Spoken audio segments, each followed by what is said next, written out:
বিরোধিতায় ফের মমতা বন্দ্যোপাধ্যায়ের সুর সপ্তমে।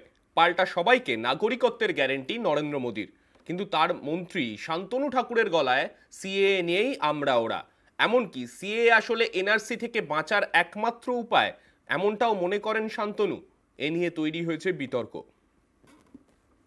যেই আপনি অ্যাপ্লাই করবেন ক্যাতে, সঙ্গে সঙ্গে আপনাকে এনআরসি করে দেবে আর আপনাকে ডিটেনশন ক্যাম্পে রেখে দেবে আসামের মতো। माँ भारती पर आस्था रखने वाले हर परिवार को नागरिकता देना ये मोदी की गारंटी है। ভোটে গরম, সিএএ নিয়েও গরম। সিএএ অর্থাৎ নাগরিকত্ব সংশোধনী আইন। করতে দেব না, কে করতে দেব না, কারো অধিকার কেড়ে নিতে দেব না। 24-এর লোকসভা ভোটের আগে দেশ জুড়ে চালু হয়েছে সিএএ। এর বিরোধিতায় প্রথম থেকেই সরব তৃণমূল। আপনি যখনই অ্যাপ্লাই করবেন বাংলার নাগরিক হয় না, আপনাকে দিয়ে লিখিয়ে নেওয়া হচ্ছে আপনি অনুপ্রবেশকারী। জিজ্ঞেস করুন না এটা কি এত ভালো হয়? যারা বিজেপির প্রার্থী তারা কেন করছে না? 2019-এর লোকসভা ভোটের আগে সিএএ প্রতিশ্রুতি দিয়েছিল বিজেপি, বাংলায় যার ডিভিডেন্ডও পায় পদ্মশিবির। 24-এর ভোটের মুখে সেই সিএএ চালু হলেও এই অস্ত্রের সেভাবে শান দিতে দেখা যাচ্ছে না বিজেপিকে। তারা বেশি সুর চড়াচ্ছে সন্দেশখালী এবং নিয়োগ দুর্নীতি ইস্যুতে।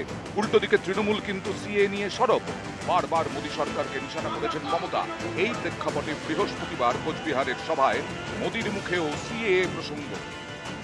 लेकिन आज जब बीजेपी सरकार सीएए लेकर आई है तो ये अफवाहें फैला रहे हैं। माँ भारती पर आस्था रखने वाले हर परिवार को नागरिकता देना ये मोदी की गारंटी है।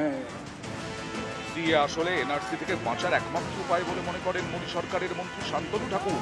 তাঁর বক্তব্যে ভবিষ্যতে এনআরসি চালুর ইঙ্গিত মিলেছে। এ নিয়ে তৈরি হয়েছে বিতর্ক। কোনদিন যদি এনআরসি হয়, ধরুন বিজেপি সরকার আমাদের লোকদের কাউকে পাঠাবে না, যার জন্য সিএ করা।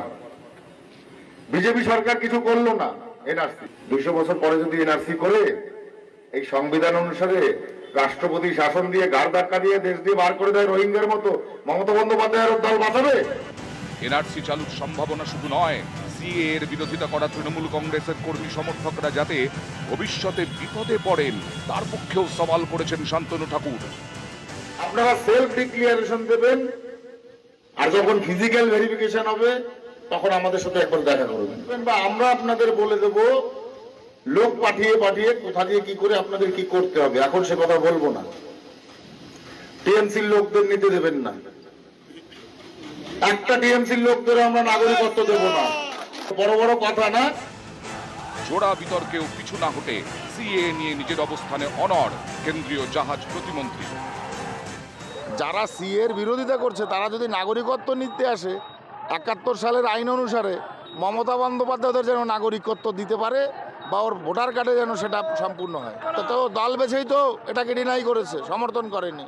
ওর তো সিটিজেনশিপ দরকার নেই, ও তো বলে দিয়েছে। তো কেন সিটিজেনশিপ দিতে হবে ওদের? নিউজ 18 বাংলা।